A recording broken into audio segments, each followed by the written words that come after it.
On va maintenant passer aux exercices musculaires. On va travailler maintenant les paravertébraux, qui sont les muscles de chaque côté de la colonne vertébrale.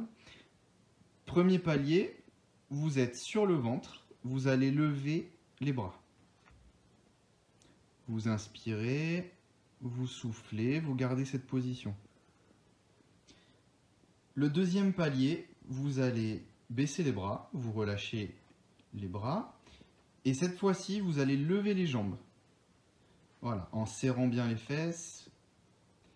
Si ces deux paliers sont faciles pour vous, vous allez passer au palier 3 qui va être de garder les jambes relevées et de lever les bras en même temps. Vous essayez de tenir la position une dizaine de secondes. Ça correspond à une répétition. Vous pouvez faire 5 répétitions espacées de 1 minute de repos. On va maintenant vous présenter un exercice qui est le gainage, notamment la planche frontale. Donc le patient est installé pour l'instant à 4 pattes. On a un premier palier qui va consister à éloigner les genoux et se mettre sur les coudes, de manière à tenir la position en prenant garde sur la position notamment du bas du dos. Éviter que ce soit trop rond ou trop creux. Voilà, donc essayez de garder une planche bien horizontale. Un second palier, pour ceux à qui cela paraît évident ou plus simple, ce sera de lever les genoux du sol, donc de s'éloigner du point d'appui qu'ont les genoux sur le tapis, et d'essayer de garder la position.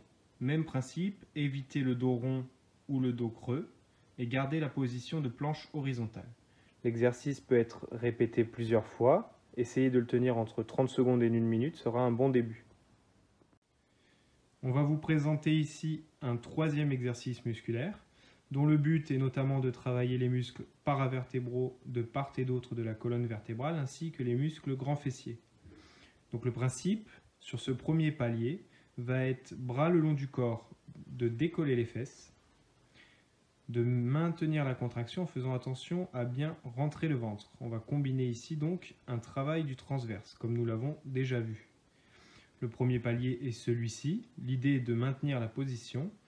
Vous pouvez faire 3 à 4 séries d'une trentaine de secondes. Le deuxième palier, pour ceux qui sont plus à l'aise, va être effectivement de décoller le bassin dans un premier temps et d'y ajouter une jambe. C'est-à-dire qu'on va décoller un pied, jambe tendue, en essayant de rester parallèle à l'autre jambe. Éviter que le bassin ne s'affaisse. Une fois que la position a été suffisamment maintenue, vous pouvez changer de jambe et alterner le mouvement, toujours en insistant sur la position du bassin. Un dernier exercice de renforcement musculaire, ça va être le squat. Le squat qui va permettre de renforcer la ceinture abdominale, mais aussi les membres inférieurs. Pour pouvoir bien exécuter son squat, il faut d'abord envoyer les fesses en arrière, descendre tranquillement, en faisant attention que les genoux ne dépassent pas la pointe de pied. Vous rentrez bien le ventre, vous remontez en soufflant et en rentrant le ventre.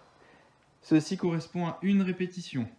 Essayez d'en faire une dizaine en faisant vraiment attention à tous les paramètres. D'abord, les fesses en arrière, faire attention que les genoux ne dépassent pas les pointes de pied et en gardant le ventre rentré. On va centrer le travail sur le muscle qui s'appelle le diaphragme. Le diaphragme, quand vous allez inspirer, il va permettre de sortir le ventre. Et à l'expiration, au contraire, le ventre rentre. Un muscle intéressant qui est souvent négligé dans les problèmes de dos, c'est le muscle transverse. Le muscle transverse va faire l'inverse du diaphragme. Donc à l'inspiration, vous allez rentrer le ventre. Et à l'expiration, vous gardez le ventre rentré, vous rentrez encore plus si vous le pouvez. Vous réinspirez, vous gardez le ventre rentré. Et vous soufflez, toujours en essayant d'aller le plus loin possible, de rentrer le nombril.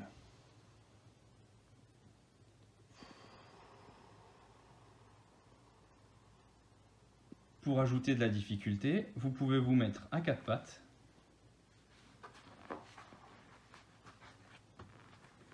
Pour travailler le diaphragme, vous inspirez, vous gonflez le ventre. Et vous soufflez, vous rentrez le ventre.